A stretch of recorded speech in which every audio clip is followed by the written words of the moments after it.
You keep trying to do this alone. You are the primary caregiver, and you're carrying more care than you can sustain over the many months and years that it's required. You keep accommodating the changes and the situations that come with them. You are adjusting your life. You push harder, you learn more, and hope that learning more will help you push through, help you find another way. You're on duty all day and often all night. Every time something changes, you find a way to absorb it. Every time a new need appears, you make another adjustment. And because you keep making it work, the deeper problem often remains hidden to you and everyone around you. Hey, Christian Care Companion, welcome back to Dementia Caregiver Support for Christians, a work by Dignicare by Design. At Dignicare by Design, we provide care system advising for Christian caregivers when dementia care keeps changing and getting more information is no longer enough. Because many times you have the information. You may already have the recommendations. You may already know the techniques. You may have been told what would help. You might even know all of the resources that exist, but you still may not know how to apply that inside your own situation with your loved one, your family, your limits, the decisions that you need to make, the help that you do or do not have, and what is actually possible for you right now. And this is where many caregivers get stuck. Today, we're looking at one of the biggest hidden problems many caregivers do not see. What happens when all the care quietly becomes dependent on one person to carry it? If something has changed in your dementia care situation and used to work no longer works reliably, go to dignicarebydesign.com/start now. Listen for the part of today's episode that will help you see how much now depends on you alone. Now back to the episode. When we keep making everything work, what we often don't realize is that this may have actually already happened, that the caregiving situation has become dependent on one person. In other words, a one-person point of failure system. That means all the care depends on me. All of the medication management, the meals, the appointments, the supervision, paying the bills, the family communication, and all the daily choices that we need to make. The daily watching, the noticing, adjusting, preventing, responding, and remembering for another person. Have you ever wondered any of the following? What would happen if you become sick? If you need surgery? If you become injured? If you cannot continue at the same pace, what happens then? The issue is no longer simply the amount of work that you are doing. The issue is that your loved one's care now depends on only one person's continued ability to be present, available, informed, and functioning. And because you and I keep functioning, this vulnerability remains largely invisible in your life and in your situation. The care arrangement looks like it is stable, but only because one person continues carrying what really cannot be continued to be carried alone. And this is where caregiving starts to reveal something deeper. The hidden assumption inside a one-person care arrangement is that that one person carrying everything will be able to continue to carry everything. But God, He never made us that promise. We as human beings are not sovereign. God is. God never promised us uninterrupted health. He never promised us strength.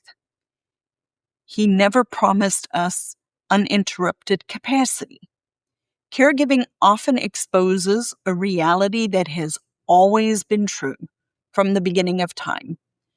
We, you and I, are creatures created in God's image. We're finite. We are not the creator. We are dependent on him.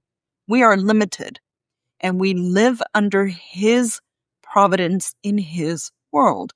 And the issue is not whether our caregiving situation will eventually change, because it will. A caregiver's health may change. My health may change. My capacity, your capacity might change. The person we are caring for, their needs may increase, or the arrangement that we have for our caregiving may have to change.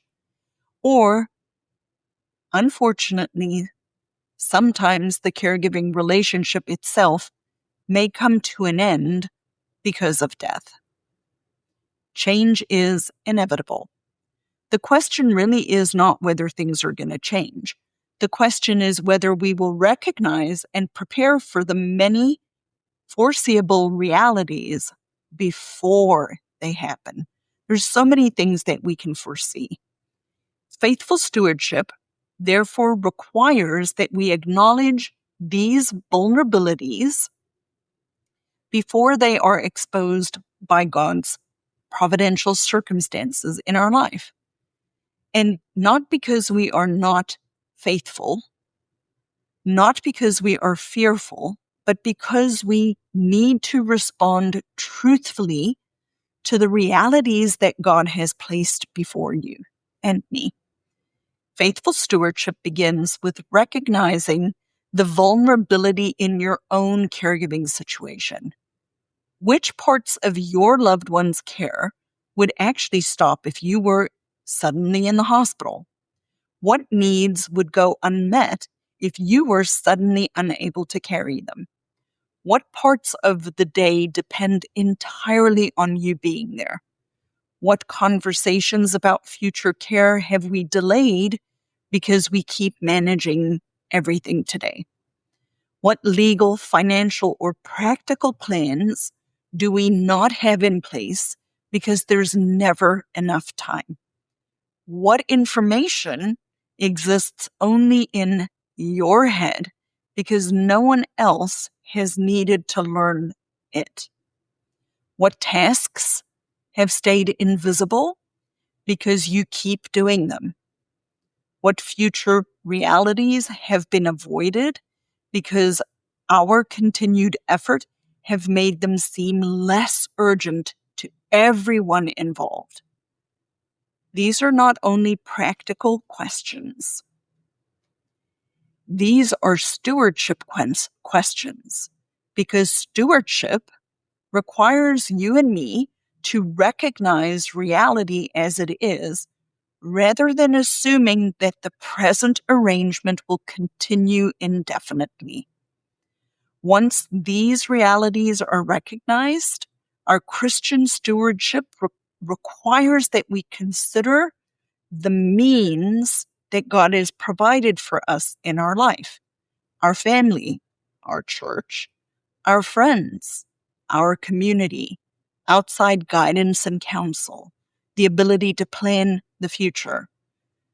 Every caregiver does have different resources. We have different constraints in our lives.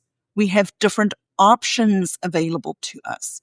But stewardship is the same. Stewardship requires that we recognize reality, that we acknowledge our own vulnerability, and that we are dependent on the Lord, that we prepare ahead while we still have options, and that we actually steward the reality instead of assuming that we have tomorrow. James 4, verse 13 through 15 says, "Come now, you who say, 'Today or tomorrow we will go into such and such a town and spend a year there and trade and make a profit. Yet, you do not know what tomorrow will bring. What is your life? For you are a mist that appears for a time and then vanishes. Instead, you ought to say, if the Lord wills, we will live and do this or that. Wisdom requires that we foresee what we can before circumstances remove the choices that we have. And this matters in your caregiving because waiting is not actually neutral. If no one knows the medicines, the medication care is not covered. If no one knows the appointments or how to do them or how to schedule them or how to get there, then that care is not covered. If no one else can supervise, then the need for supervision isn't covered. If no one else knows what usually happens at night, it is not covered. If no one else knows what calms the person you love, what agitates them, what they like, what they don't like, what they need, what they don't need, then the care may be familiar to you, but it is hidden from everybody else. If no one else knows what's happening, then the burden may be visible to you because you're carrying it, but invisible to the people who would need to respond if you cannot continue. That is what is hiding underneath this statement.